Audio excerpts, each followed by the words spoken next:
ሰላም እንደምን ቆይታችኋል? ክብራትና ክብራን የኢትዮ 540 ሚዲያ የዩቲዩብ ቻናል ቤተሰቦች፣ አፍሪካ እጅግ አስገራሚና አሳዛኝ የተባለ ዜና ተሰማ። እስከ ፍጻሜው አብራችሁን ቆዩ። በአፍሪካ ከቅርብ ጊዜ ወዲህ ከፍተኛ ተቀባይነትን እያገኘ የሚገኘውና በመላው ዓለም መነጋገሪያ የሆነው በተለይም ደግሞ ቅኝ ገዢዎችን ከግዛታችን ማባረር አለብን በማለትና በሀገር ውስጥ በሚሰራቸው ነገሮች የሚታወቀው የቡርኪና ፋሶ መሪ ኢብራሂም ትራኦሬን ከስልጣን ለማንሳት መፈንቅለ መንግስት በቡርኪና ፋሶ መሞከሩ ተሰምቷል።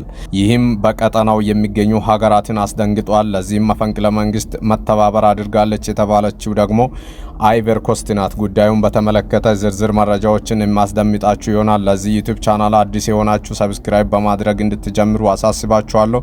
ወደ ዝርዝር መረጃው ፈረንሳይን ከሀገሯ በማባረር የምዕራባውያንን ጫና አልቀበልም በማለቱ በርካታ የአፍሪካ ህዝቦች ዘንድ ተቀባይነትን እያገኘው የሚገኘው የቡርኪና ፋሶ ፕሬዝዳንት ኢብራሂም ትራኦሬ ለመገልበጥ መፈንቅለ መንግስት በቡርኪና ፋሶ መሞከሩ ተሰማ። ከ3 ዓመታት በፊት በቡርኪና ፋሶ በመፈንቅለ መንግስት ስልጣኑን የያዘው የቡርኪና ፋሶ መሪ ኢብራሂም ትራኦሬ መንግስት የተሞከረበትን መፈንቅለ መንግስት ሙከራ ማክሸፉን በሳቱ ባወጣው አስቸኳይ ሰበር ዜና ያስታወቀ ሲሆን የመፈንቅለ መንግስት ሴራው በጎረቤት ሀገር አይቨር ኮስት ወይም ኮት ዲቫር መጠንዘዙንና የተመለመሉ ወታደሮችም የሀገሪቱን ፕሬዝዳንት ካፒቴን ኢብራሂም ትራኦሬን ለመግደል አቅደው እንደነበር የሀገሪቱ የደህንነት ኃላፊ መግለጻቸውን የዘገበው ቢቢሲ አፍሪካ የደህንነት ሚኒስትሩ ማሂማ ሳና በሀገሪቱ ብሔራዊ ቴሌቪዥን ጣቢያ በሰጡት መግለጫ ተቋሙ አድርጎታል በተባለው ጥንቃቄ የተሞላበት ስራ በሀገሪቱ ላይ ሊዘጋጅ የነበረውን ትልቁን ሴራ ማጋለጡንና ይህም በቡርኪና ፋሶ መፈንቅለ መንግስት በማድረግ ፍጹም ትርምስ መፍጠር እንደነበር ገልጸው በአሸባሪዎችና ሴረኞች እቅድ መሰረት በሀገሪቱ ጠላቶች አማካኝነት በተመለመሉ ወታደሮች በቡርኪና ፋሶ ፕሬዝዳንት ላይ ጥቃት ለመፈጸም ያለመ ነበር ሲሉም የእቅዱ ባለቤቶች ከሀገር ውጪ በአይቨር ኮስት እንደሚገኙ መግለጻቸውን አስታውቀዋል።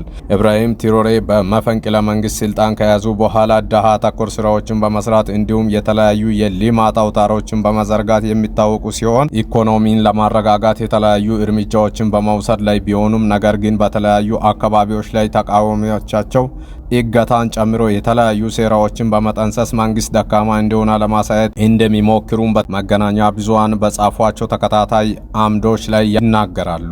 እዚህ ሰሞኑን ተሞክሯል የተባለው የመፈንቅለ መንግስት ለመፈጸም አስበዋል ከተባሉት ውስጥም ዋነኛው ጠንሳሽ የቀድሞ የጦር ኦፊሰር ሜጀር ጀነራል ጆኢን ኮምፓወሪን መገለጹን ጠቅሶ በተመሳሳይ ሌቴል ጀነራል አብዱራሂማን ባሪው የእቅዱ ተሳታፊ መሆናቸውን የገለጸው የደህንነት ቢሮ ከዚህ ጋር በተያያዘ አድርጎ ፍራውድኪን ጨምሮ በርካታ የጦር መኮንኖች ወታደራዊ አባላትን ምሽቱን በቁጥጥር ስር ማዋላቸውን በመንግስት በተጨማሪም ከቡርኪና ፋሶ ድንበር የምትገኘው አይቨር ኮስት እንዲሁም የትራኦሬን ወደ ስልጣን መምጣት ተከትሎ የጦር ኃይሏን ከሀገር እንዳይሆን እንዲወጣ የተገደደችው ፈረንሳይ በመፈንቅለ መንግስቱ ሴራ ላይ እጃቸው እንዳለበት መረጋገጡም ተነግሯል።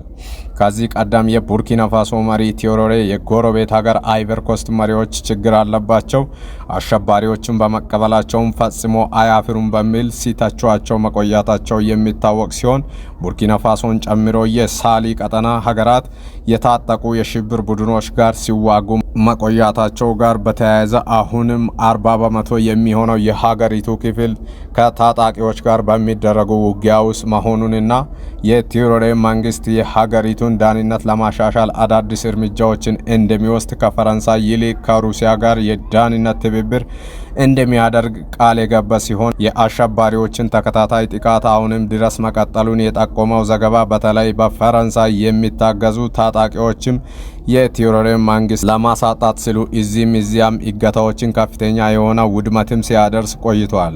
የአሁኑ የትራኦሬ መንግስት በሩሲያ በመደገፍ ሁኔታዎችን ለመመከት እየሞከረ ቢሆንም አሁን በሀገሪቱ ሙሉ የተረጋገጠ ሰላም ማምጣት እንዳልተቻለ ተነግሯል። ከዚህም ቀደም ፈረንሳይ በቅኝ ግዛት ይዘ የነበረችው ቡርኪና ፋሶ አሁን ከቅኝ ግዛት በኋላ ሀገሪቱን እየበዘበዘች ግብርም እያስከፈለች መሆኗን ተከትሎ በመፈንቅለ መንግስት ወደ ስልጣን የመጣው የቡርኪና ፋሶ መሪ ቴዎሬ የፈረንሳይ የበላይነትን በማስቀረት ፈረንሳይ ሀገሪቱን ጥላ እንድትወጣ በማድረግ በፈረንሳይ ተይዞ የነበሩ ሀብቶችን በሙሉ ለድሃ ዜጎች እንዲውል መሰረተ ልማቶች ላይ እያዋለ መሆኑን ተከትሎ ቁጭት የገባው ፈረንሳይ በቴዎሬ መንግስት ላይ መፈንቅለ መንግስት ለማድረግ በአካባቢው የሚገኙ ሀገራትና የቴዎሬ ተቃዋሚ በሆኑ በዚያው በቡርኪና ፋሶ ውስጥ የሚገኙ ተቃዋሚዎችን እየረዳች እንደምትገኝም በጊዜው ካወጣው መረጃዎች ይገልጻል። በቡርኪና ፋሶ ወታደራዊ አገዛዝ ስልጣን መያዙን ተከትሎ ፕሬዝዳንት ቴዎሬ ፈረንሳይ የኢምፔሪያሊዝም አስተሳሰብ ያላት የአፍሪካ ጠላት ናት በሚል የፈረንሳይ ዲፕሎማቶችን ሲያባርርና በተመሳሳይ